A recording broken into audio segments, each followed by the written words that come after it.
৩০০ আসনে প্রার্থী দেওয়ার প্রস্তুতি নিচ্ছে জাতীয় নাগরিক পার্টি। ঈদের পরই নিবন্ধনের জন্য যাচ্ছে ইসিতে।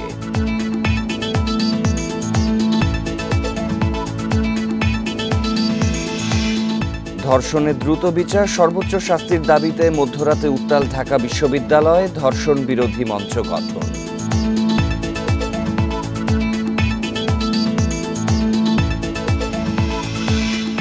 টাঙ্গাইলে দখলমুক্ত হল সাবেক এমপির বাড়ি। মানসিক ভারসাম্যহীনদের আশ্রম বানিয়েছিলেন এক সমন্বয়ক।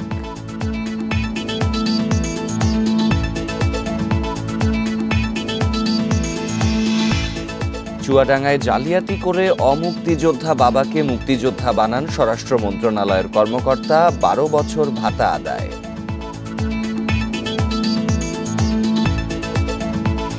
এই ঈদে জামা জুতো অ্যাক্সেসরিজের ডিসকাউন্ট। সংবাদের শিরোনাম শুনছিলেন, পুরো খবর নিয়ে আছি সাফাত বিন ফরিদ। গণপরিষদ নির্বাচন দাবির পাশাপাশি জাতীয় নির্বাচনে ৩০০ আসনে প্রার্থী দেওয়ার প্রস্তুতি নিচ্ছে জাতীয় নাগরিক পার্টি। ঈদের পরই নিবন্ধনের জন্য যাচ্ছে নির্বাচন কমিশনে। এখন সেই শর্ত পূরণের কাজ চলছে বলে জানিয়েছেন দলের কেন্দ্রীয় নেতারা। পাশাপাশি গঠন হচ্ছে যুব উইং। পর্যায়ক্রমে গঠন করা হবে স্বেচ্ছাসেবক সহ নানা পেশাজীবী সহযোগী সংগঠন। ৫ আগস্ট ছাত্র জনতার অভ্যুত্থানে পতন হয় ফ্যাসিস্ট হাসিনা সরকারের, আর এর মূল ভাগে ছিল বৈষম্য বিরোধী ছাত্র আন্দোলন। সে ধারাবাহিকতায় ২৮ অক্টোবর গণ অভ্যুত্থানে নেতৃত্ব দেয়াদের নেতৃত্বে আত্মপ্রকাশ করে নতুন রাজনৈতিক দল জাতীয় নাগরিক পার্টি। এরই মধ্যে গঠন হয়েছে ২৪০ সদস্যের আহ্বায়ক কমিটি। দলটির কেন্দ্রীয় নেতারা বলছেন, এই কমিটির মেয়াদ ১ বছর। এরপর হবে জাতীয় কাউন্সিল। পাশাপাশি দ্রুততম সময়ে চূড়ান্ত হচ্ছে গঠনতন্ত্র। কমিটির পরিসর নিয়ে সুনির্দিষ্ট রূপরেখা থাকছে সেই গঠনতন্ত্রে। যার উপর দাঁড়িয়ে আছে সেটা হচ্ছে ফ্যাসিবাদী ব্যবস্থার বিলোপ, কিন্তু এটাকে জনপ্রিয় একটা স্লোগানের মধ্যে আনতে হবে বা ধরতে হবে। সেই স্লোগানে কয়েকটা প্রস্তাব এসেছে, আমরা এগুলো নিয়ে ভেবে স্লোগান, মার্কা, লোগো এগুলো কাজ হয়ে যাবে। আমরা তো মাত্র দল হিসেবে শুরু করলাম, এগুলো একটু সময় দিতে হবে। এদিকে গণপরিষদ নির্বাচনের দাবির পাশাপাশি জাতীয় নির্বাচনের প্রস্তুতিও নিচ্ছে তারা। ঈদের পর ইসিতে যাচ্ছে নিবন্ধনের জন্য, আর সে লক্ষ্যে শুরু হচ্ছে জেলা উপজেলায় কার্যালয় ও কমিটি গঠনের কাজ। আমাদের তো অবশ্যই চিন্তা আছে যে আমরা ৩০০ আসনে প্রার্থী দিব, এবং জোটবদ্ধর ব্যাপারে আসলে এই মুহূর্তে আমাদের সেই ধরনের কোনো সিদ্ধান্ত নেই। আমরা আসলে যেহেতু আত্মপ্রকাশ করলাম এই জাতীয় নাগরিক পার্টি হিসেবে, আমরা একটু আগাতে চাই এবং নিজেদের সাংগঠনিক বিস্তারটা আমরা করতে চাই। জাতীয় নাগরিক কমিটির থানা পর্যায়ে 450 কমিটিও শিগগিরই যুক্ত হচ্ছে মূল দলের সঙ্গে। সেই সঙ্গে থাকছে যুবক, কৃষক ও স্বেচ্ছাসেবক সংগঠনও। সেই রাজনৈতিক দলগুলো যে যুব উইংসগুলো আছে, তারা কিভাবে কাজ করে, তারা আসলে কেন মানুষের এই যুবক সম্প্রদায়কে তারা রাজনীতিমুখী করতে ব্যর্থ হয়েছে কেন, এবং তারা এই ব্যর্থতার কারণে আসলে আমাদের সমাজের মধ্যে যুবকদের মধ্যে যে রাজনৈতিক বিমুখিতা আসলে যে দৃশ্যমান হয়েছে, এগুলো আসলে কেন হয়েছে। ঠিক একই সাথে আসলে আমরা কেমন যুব সংগঠন গঠন করলে আসলে তাদেরকে আমরা আকৃষ্ট করতে পারবো, এই কথাগুলো আমরা তাদের কাছ থেকে শুনতে চাই। ভোটের রাজনীতিতে মধ্যপন্থার বাংলাদেশ গড়ার প্রত্যয় নিয়ে জনমানুষের কাছে যাওয়ার প্রস্তুতিও নিচ্ছে জাতীয় নাগরিক পার্টি। নূরে আলম, ইন্ডিপেন্ডেন্ট নিউজ, ঢাকা। ধর্ষণের ঘটনায় দ্রুত বিচার ও সর্বোচ্চ শাস্তি, মৃত্যুদণ্ড নিশ্চিতের দাবিতে মধ্যরাতে উত্তাল ঢাকা বিশ্ববিদ্যালয়। শনিবার দিবাগত রাতে রাজু ভাস্কর্যের পাদদেশে বিক্ষোভ করেন শিক্ষার্থীরা। ধর্ষণের দ্রুত বিচার ও সর্বোচ্চ শাস্তি নিশ্চিতে গঠন করা হয় ধর্ষণ বিরোধী মঞ্চ। মাগুরার ঘটনায় ধর্ষকদের আদালতে উপস্থাপন করতে স্বরাষ্ট্র উপদেষ্টাকে 24 ঘণ্টার আলটিমেটামও দেয় শিক্ষার্থীরা।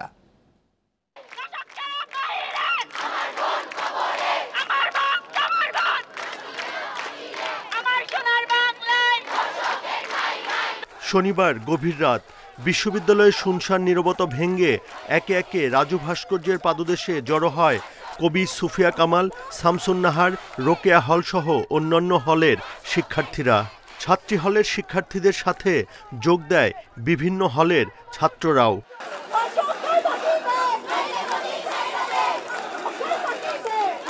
মাগুরার ৮ বছরের আসিয়ার ধর্ষকদের সর্বোচ্চ শাস্তিসহ সাম্প্রতিক সময়ে দেশের বিভিন্ন জায়গায় সংঘটিত ধর্ষণের ঘটনায় দ্রুত শাস্তি কার্যকরের দাবি শিক্ষার্থীদের। আমরা আসলে নীরবে অনেক কথা বলেছি, কিন্তু আমাদের কথা শোনা হয়নি। এই জন্য আমরা এখন রাস্তায় নেমে এসেছি যেন এটার কার্যকর একটা রায় করা হয়, ধর্ষকদের জন্য ফাঁসি দেওয়া হয়। আমরা দেখতে পাচ্ছি যে ধর্ষকদের উপযুক্ত শাস্তি দেওয়া হচ্ছে না এবং প্রসেসটা খুবই লেন্দি। যে শাস্তির যে প্রসেসটা, শাস্তিদানের যে প্রসেস খুবই লেন্দি, তারা উপযুক্ত শাস্তি পাচ্ছে না, সেজন্য এটা আরো অনেক বেশি বাড়তেছে। তোমার বোন আমার বোন, আসিয়া আসিয়া, ধর্ষক কেন বাহিরে সহ ধর্ষণের বিরুদ্ধে বিভিন্ন স্লোগানের পাশাপাশি পদত্যাগ দাবি করা হয় স্বরাষ্ট্র উপদেষ্টার। একদম ধর্ষকদের ফাঁসি দেওয়া হয়, যাতে কোনো ধরনের কোনো জামিন কিছু যেন না দেওয়া হয়।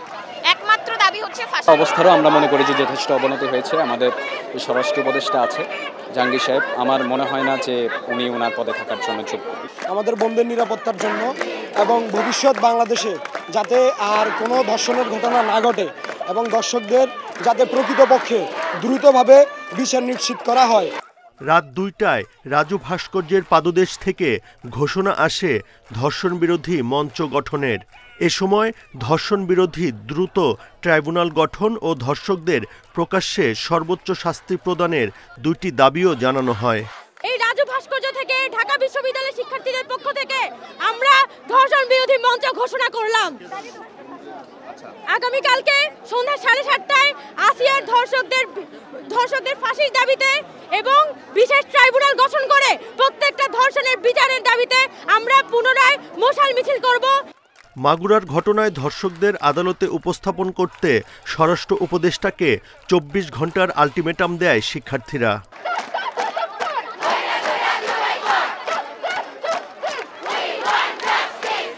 ধর্ষণ বিরোধী মঞ্চের পক্ষ থেকে সন্ধ্যা 7:30টায় মশাল মিছিলের ঘোষণা দেয়া হয়। আর দাবি পূরণ না হলে কঠোর আন্দোলনের হুঁশিয়ারি ধর্ষণ বিরোধী মঞ্চের। Buddhadev Kundu, Independent News, Dhaka. মাগুরায় ধর্ষণের শিকার 8 বছরের শিশুকে ঢাকা মেডিকেল থেকে শনিবার সম্মিলিত সামরিক হাসপাতালে নেওয়া হয়েছে।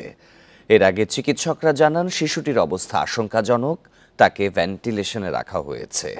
এদিকে এই ঘটনায় 4 জনকে আসামি করে মামলা করেছেন শিশুটির মা। আসামিদের আদালতের মাধ্যমে কারাগারে পাঠানো হয়েছে। ধর্ষণের শিকার মাগুরার শিশুকে ঢাকা মেডিকেল কলেজ হাসপাতালে আনা হয় বৃহস্পতিবার। সেদিন থেকেই তাকে আইসিইউতে রাখা হয়। চিকিৎসকরা জানান 2 দিনেও তার জ্ঞান ফেরেনি। বাচ্চাটার পরিস্থিতি এখন আসলে একটু খারাপের দিকেই। তাকে ভেন্টিলেটরে রাখা হয়েছে। পাশবিক নির্যাতনের ফলে আসলে তার যেটুকু ইনজুরি হয়েছে, কিছু ইনজুরি আছে তার পেরিনিয়াল রিজিয়নে, কিন্তু মেইন সমস্যাটা তার গলার কারণেই তার আসলে এই যে হাইপক্সিয়া হয়েছিল, সেই কারণে একবার তার কনভালশন হয়েছে, খিঁচুনি উঠেছিল আর কি। সে যে স্টেজে চলে গিয়েছে, মানে আমরা আসলে স্পেসিফিক্যালি এখন বলতে পারছি না। আমি ডাক্তারদের সাথে কথা বলেছি এ ব্যাপারে, ওনারা খুব বেশি আশাবাদী না। শিশুটির যথাযথ চিকিৎসা ও অপরাধীর কঠোর বিচারের দাবি জানান মা। একটাই দাবি চাচ্ছি যে আমার মনে যে শাস্তি দিয়ে এই জঘন্য কাজ করেছে, এই শাস্তির বিচার চাই। আমার কথা যে তাকে একবারে ফাঁসি দিয়ে দিক, যাতে আর কোনো মা বোনের দিকে এরমে চোখ তুলে না থাকে। শিশুটির খোঁজ নিতে ঢাকা মেডিকেলে যান বিএনপির স্থায়ী কমিটির সদস্য সেলিমা রহমান। এ ঘটনায় ক্ষোভ জানান তিনি, আর অপরাধীদের উপযুক্ত বিচারের আশ্বাস দেন সমাজ কল্যাণ উপদেষ্টা। তার কি বেঁচে থাকার কোনো অধিকার ছিল না? তাহলে সরকার কি করছে? আমাদের এখন প্রশ্ন যে আপনারা কি করছেন? একের পর এক ঘটনা করছে, মব জাস্টিস বলে আজকে অ্যানাউন্স করে লুটপাট হচ্ছে, জনগণের উপর জনগণকে হেনস্থা করা হচ্ছে। তাহলে আপনাদের কি, আমরা কি সরকার নাই বলবো? এই কেসটা is a clear cut case. এখানে এভিডেন্স আছে, ঘটনার প্রমাণ আছে, এবং এটাকে কিছুতেই আমরা হাতছাড়া হতে দেব না। এবং প্রথম কথা হচ্ছে যে আইনের আওতায় আনতে হবে এবং তাদেরকে অ্যারেস্ট করা হয়েছে, কোনোভাবেই যেন তারা ছাড়া না পায়, সেটা আমিও নজরদারি রাখবো, আপনাদেরকেও বলবো নজরদারি রাখতে। পরে শিশুটিকে ঢাকা মেডিকেল থেকে সম্মিলিত সামরিক হাসপাতালে নেওয়া হয়। এদিকে ধর্ষণের ঘটনায় মাগুরা সদর থানায় মামলা করেছেন শিশুটির মা। আসামি করা হয়েছে 4 জনকে। আসামি হচ্ছে মোহাম্মদ হিটু শেখ, কিন্তু শেখের 2 ছেলে ও তার স্ত্রী ও 4 জন আসামি গ্রেপ্তার আছে, তাদের বিজ্ঞ আদালতে সুপর্দ করে। শিশু ধর্ষণের প্রতিবাদে বিক্ষোভ হয়েছে দেশের বিভিন্ন জায়গায়। শাহাদাত স্বপন, ইন্ডিপেন্ডেন্ট নিউজ, ঢাকা। লক্ষ্মীপুরের রামগতিতে এক যুবকের বিরুদ্ধে ধর্ষণের অভিযোগ উঠেছে। ঘটনার পর সালিশি বৈঠকে অপবাদ ও হুমকি দেওয়ার পর ওই কিশোরী আত্মহত্যা করে। এই ঘটনায় শনিবার হেলাল উদ্দিন নামে একজনকে গ্রেপ্তার করেছে পুলিশ। অভিযুক্ত রাকিব হোসেনের সঙ্গে 7 মাস ধরে ওই কিশোরীর প্রেম ছিল। 1 মার্চ রাতে ঘরে ঢুকে কিশোরীকে ধর্ষণ করে রাকিব। এ সময় কিশোরীর মায়ের উপস্থিতি টের পেয়ে পালিয়ে যায় সে। এ ঘটনায় রাকিবের বাবা মাকে জানায় ভুক্তভোগী পরিবার। পরদিন ঘটনা জানাজানি হলে সালিশি বৈঠক করে অপবাদ দেয়া হয় ওই কিশোরীকে। বৃহস্পতিবার হেলাল উদ্দিন নামে একজন কিশোরী ও তার মাকে চুল কেটে গ্রামে ঘোরানোর হুমকি দেয়। এরপর ওই কিশোরী আত্মহত্যা করে। এই ঘটনায় রামগতি থানায় রাকিব সহ 12 জনের নামে মামলা করেন কিশোরীর মা। পুলিশ হেলালকে গ্রেপ্তার করেছে। বাকিদের ধরতে চলছে অভিযান।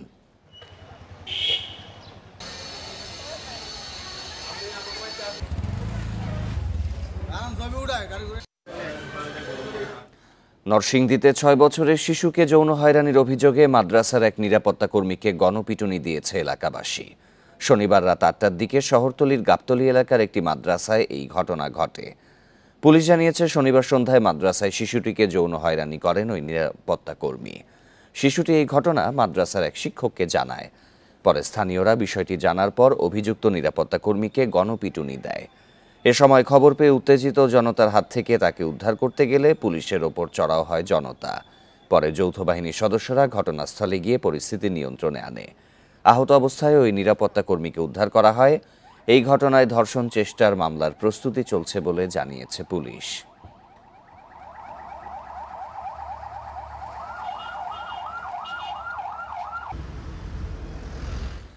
এদিকে চাঁপাইনবাবগঞ্জের গোমস্তাপুরে 9 বছরের এক শিশুকে ধর্ষণ চেষ্টার অভিযোগে এক ব্যক্তিকে আটক করেছে পুলিশ। শনিবার সন্ধ্যায় তাকে আটক করা হয়। পুলিশ জানিয়েছে, শনিবার দুপুরে শিশুটিকে ধর্ষণের চেষ্টা করে ওই ব্যক্তি। এই ঘটনা জানাজানি হলে বিকেলে অভিযুক্ত ব্যক্তির মুখে চুনকালি মাখিয়ে ও তাকে জুতার মালা পরিয়ে মারধর করে স্থানীয়রা। পরে একটি ভিডিও সামাজিক যোগাযোগ মাধ্যমে ছড়িয়ে পড়লে সন্ধ্যায় পুলিশ গিয়ে তাকে আটক করে। ভুক্তভোগী ওই শিশুর পরিবারের পক্ষ থেকে থানায় মামলা দায়েরের প্রস্তুতি চলছে বলে জানিয়েছে পুলিশ।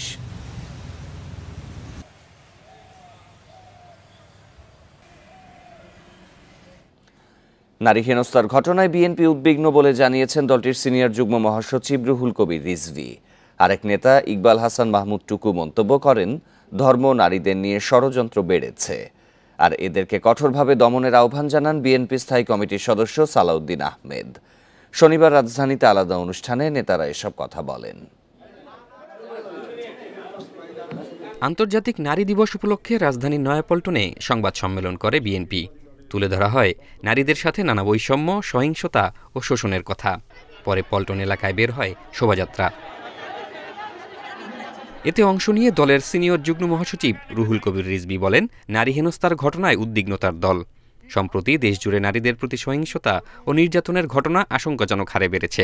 যদি নারী এবং কন্যারা নিরাপত্তাহীনতায় ভোগে, আমার আপনার সন্তান, কন্যা সন্তান স্কুলে গিয়ে সে নিপীড়িত হয়ে ফিরে আসে, এই লজ্জা এই জাতির, এই লজ্জা এই দেশের। জাতীয় প্রেস ক্লাবে এক অনুষ্ঠানে যোগ দেন বিএনপির স্থায়ী কমিটির সদস্য ইকবাল হাসান মাহমুদ টুকু। তিনি মন্তব্য করেন, দেশের ধর্ম নিয়ে ষড়যন্ত্র বেড়েছে, নারীর পোশাক নিয়েও বাড়াবাড়ি শুরু হয়েছে। যাদের নৃতাত্ত্বিক মানে যারা যে দেশের মাটিতে বড় হয়ে আসছে, তাদের যে সংস্কৃতি আছে ধারণ করে। সুতরাং এই জিনিসগুলোকে বন্ধ করার যে আজকে অপচেষ্টা চলছে, এটা অন্য কোনো কিছু না। এটা হচ্ছিল বাংলাদেশের মধ্যে অস্থিতিশীলতা তৈরি করা। এদিকে বিশ্ব নারী দিবস উপলক্ষে ঢাকা বিশ্ববিদ্যালয়ে ছাত্রদলের অনুষ্ঠানে যোগ দেন বিএনপির স্থায়ী কমিটির সদস্য সালাউদ্দিন আহমেদ। বলেন, সাম্প্রতিক অস্থিতিশীলতার পেছনে আওয়ামী ফ্যাসিবাদের হাত রয়েছে কিনা খতিয়ে দেখতে হবে, এবং এর মধ্যে পতিত ফ্যাসিবাদের দোসরদের কোনো কারকাজও আছে কিনা, কোনো কারসাজি আছে কিনা, কোনো চক্রান্ত আছে কিনা আপনারা বের করুন। বাংলাদেশের পরিস্থিতি যাতে। পুরান ঢাকার 25 নম্বর ওয়ার্ডের 100 বছরের পুরনো খেলার মাঠ রক্ষায় মানববন্ধন করেছেন এলাকাবাসী। শনিবার বিকেলে লালবাগের কাজী রিয়াজউদ্দিন রোডের পোস্তায় মানববন্ধন করেন তারা। এলাকাবাসীর অভিযোগ, জনবহুল ওয়ার্ডটিতে লক্ষাধিক মানুষের বসবাস হলেও তাদের জন্য কোনো মাঠ নেই। একটিমাত্র খেলার জায়গা রয়েছে, সেটাও দখলের পাঁয়তারা করছে ভূমিদস্যুরা। রাজনৈতিক পট পরিবর্তনের প্রেক্ষাপটে ভূমিদস্যুদের শুধু চেহারা পাল্টেছে। বলেন, 1947 সালের পর থেকে খালি পড়ে থাকা এই জায়গাটি আবার দখলের পাঁয়তারা চলছে, যদিও এ নিয়ে আদালতে মামলা চলমান। আমরা বলছি যে এই দখল করা যাবে না, এবং আমরা এলাকাবাসী যতক্ষণ পর্যন্ত জেলা প্রশাসক এটাকে মাঠ হিসেবে ঘোষণা না করবে ততক্ষণ পর্যন্ত আমরা ধারাবাহিক কর্মসূচি পরবর্তীতে দেব। ঈদকে সামনে রেখে ক্রেতা বিক্রেতার পদচারণায় মুখর পাইকারি কাপড়ের অন্যতম বাজার নরসিংদীর বাবুরহাট। রমজান শুরুর আগে থেকেই দেশের নানা প্রান্তের খুচরা ব্যবসায়ীরা আসছেন এই কাপড়ের হাটে। ঈদ উপলক্ষে এবারও দোকানে নতুন কাপড়ের পসরা সাজিয়েছেন বিক্রেতারা। উৎপাদন খরচ বাড়ায় এবার কাপড়ের দাম কিছুটা বেশি বলছেন ব্যবসায়ীরা।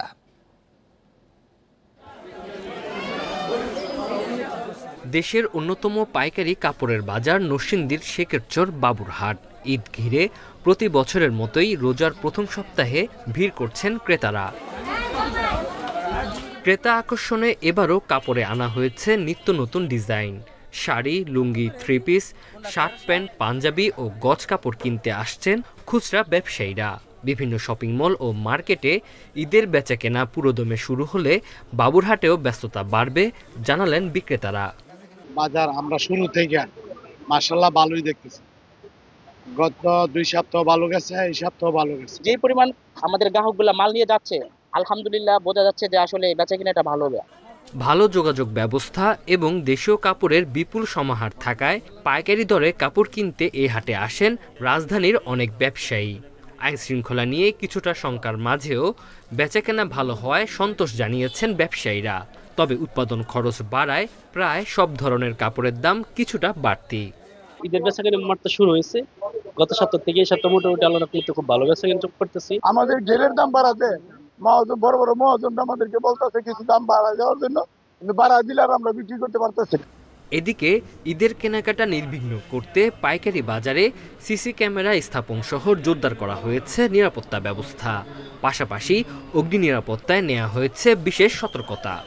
অগ্নি দুর্ঘটনা যেন না ঘটে তার জন্য আমরা অগ্নি নিরাপত্তা ব্যবস্থা কিভাবে জোরদার করা হয় তার জন্য প্রতিনিয়ত এখানে একটা মহড়া করতেছি। এই দুর্ঘটনা রক্ষা করার জন্য আমরা যা যা প্রসেসিং করার আমাদের যা যা নির্দেশনা সেগুলো আমরা করতেছি। বেচাকেনা বেশি হয়, রমজানের 1 মাস আগে 2 মাস আগে বেচাকেনা বেশি, ওই সময় মানে 5,000 বৃদ্ধি করা এবং পুলিশ প্রশাসন যা আছে যারা বাজারে নিরাপত্তা আছে তাদেরকে আমরা বলে দিই। ছোট বড় মিলিয়ে 5,000-এরও বেশি পাইকারি দোকান রয়েছে শেখেরচর বাবুরহাটে। সাপ্তাহিক বেচাকেনা চলে রোববার থেকে বৃহস্পতিবার পর্যন্ত 4 দিন। Independent news. রক্তের সম্পর্ক না থাকলেও তারা যেন একটি পরিবার। রাজধানীর আজিমপুরের স্যার সলিমুল্লাহ মুসলিম এতিমখানায় পারিবারিক বন্ধনের মতোই সবাই মিলে একসঙ্গে করেন ইফতার। প্রতিদিন 182 সদস্যের জন্য করা হয় এই আয়োজন। মানুষের দান ও ট্রাস্টের অর্থায়নে চলে এতিমখানার সব কার্যক্রম। ইফতারের আগে শিশু কিশোররা জড়ো হয়েছে ডাইনিং রুমে। তাদের ভাগ করে দেয়া হচ্ছে নানা পদের খাবার। এদের কারো বাবা নেই, কারো মারা গেছে মা, আবার কারো নেই কেউই। এমন শিশু কিশোরদের আশ্রয় হয়েছে রাজধানীর আজিমপুরের সলিমুল্লাহ মুসলিম এতিমখানায়। পরিবারের সদস্যদের সঙ্গে বসে ইফতার করার সুযোগ নেই তাদের। তবে দীর্ঘদিন একসঙ্গে থেকে তৈরি হয়েছে এক নতুন বন্ধন।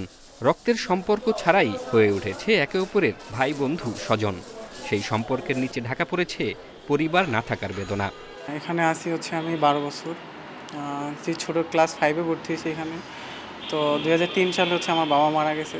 আমার মা বাবার অনেক ইচ্ছা ছিল আমি অনেক ভালো পড়াশোনা করব, অনেক বড় হব, ভালো চাকরি করব। তো এই বাবা মার কথা মাথায় রেখে আজকে এই পর্যন্ত আসা।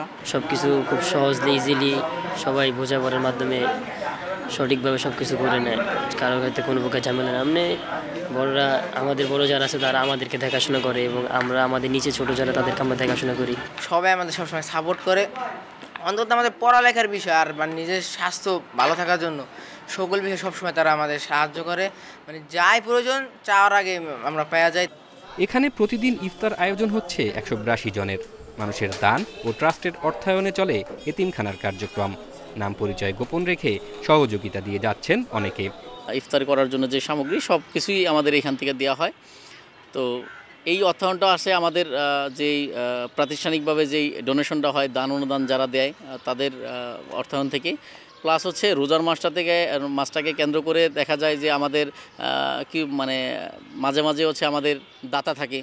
মাগরিবের আজান শুরুর সঙ্গে পরম তৃপ্তিতে ইফতার শুরু করে শিশু কিশোররা। জাহিদুল ইসলাম, ইন্ডিপেন্ডেন্ট নিউজ, ঢাকা। চলতি বছরের প্রথম 2 মাসে চট্টগ্রাম বন্দর দিয়ে গত বছরের চেয়ে প্রায় 13% বেশি পণ্যবাহী কন্টেইনার রপ্তানি হয়েছে। একই সময়ে কন্টেইনার বোঝাই পণ্যের আমদানি বেড়েছে প্রায় 7 ভাগ। বন্দর ব্যবহারকারীরা বলছে, রাজনৈতিক অস্থিরতা কাটিয়ে স্বাভাবিক হচ্ছে আমদানি রপ্তানি।